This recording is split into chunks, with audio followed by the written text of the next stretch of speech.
Bonjour, bonsoir à tout le monde. Aujourd'hui, je vais vous parler d'un roman que j'apprécie énormément, qui ne fait pas partie de mes romans préférés, mais ça serait un roman qui me ferait plaisir de le relire dans un autre contexte que dans lequel je l'ai lu. C'est le Decameron de Boccaccio.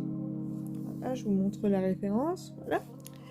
C'est un auteur italien du XIVe siècle, certes très ancien, mais qui est pour moi un auteur qui est encore d'actualité. Dans le sens où le roman dont je suis en train de vous parler, c'est un roman qui est composé de diverses histoires, de 100 histoires. En fait, c'est 100 histoires incluses dans une seule et unique histoire. Une mise en abîme, donc.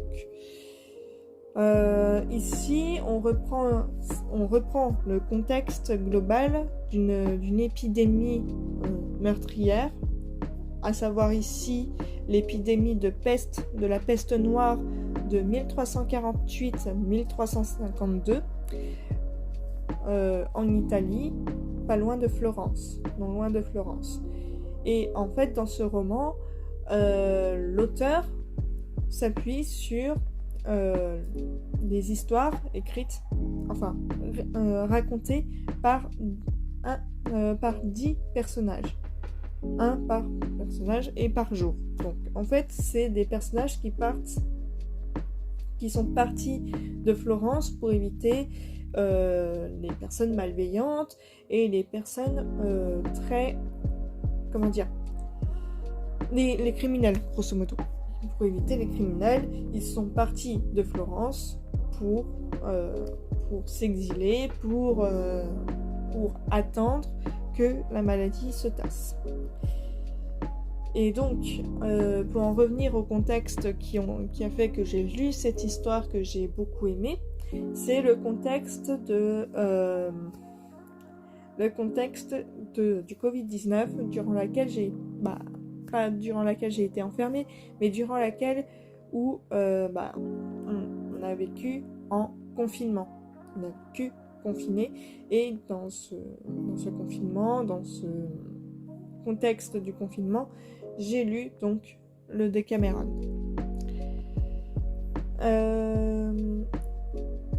J'ai énormément donc apprécié ce roman. C'est un roman qui comporte de nombreuses histoires qui ne se suivent pas, je tiens à le signaler, mais qui suit une logique. Parce qu'en fait, chaque jour qui compose ce roman, il y en a 10. Chaque jour, on a 10 histoires différentes qui peuvent être plus ou moins tragiques, plus ou moins comiques. Et j'ai aimé chacune des histoires, qu'elles soient comiques ou tragiques. C'est vrai que certaines histoires sont très ancrées dans leur période, mais je trouve que certaines autres histoires sont plutôt actuelles. Je vais vous lire une des histoires auxquelles je veux faire référence. C'est la première histoire, la première nouvelle de la 6e journée. Alors, jeunes dames, les réparties enjouées sont aux discussions plaisantes et aux bonnes manières, ce que les étoiles sont au ciel et les nuits et par les nuits claires, les fleurs aux vertes prairies et les arbustes verdissants aux collines. C'est réparti d'ailleurs parce qu'incisive sied beaucoup moins aux hommes qu'aux femmes, à qui en revanche les longs discours disconviennent.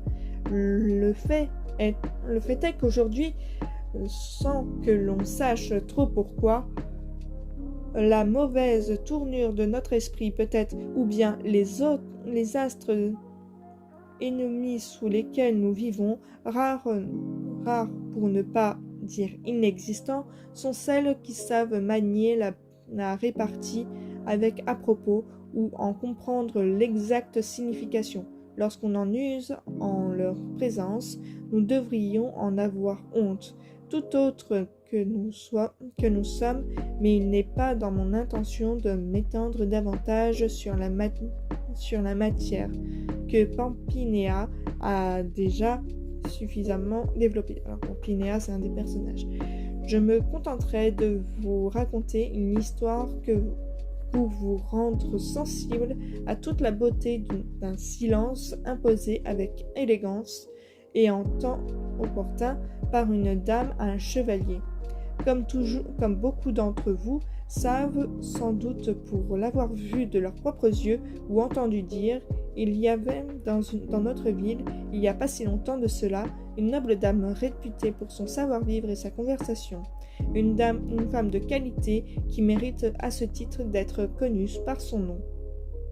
Elle s'appelait donc Madame Oretta et était l'épouse de Géry Spina, se trouvant un jour dans la campagne comme nous aujourd'hui.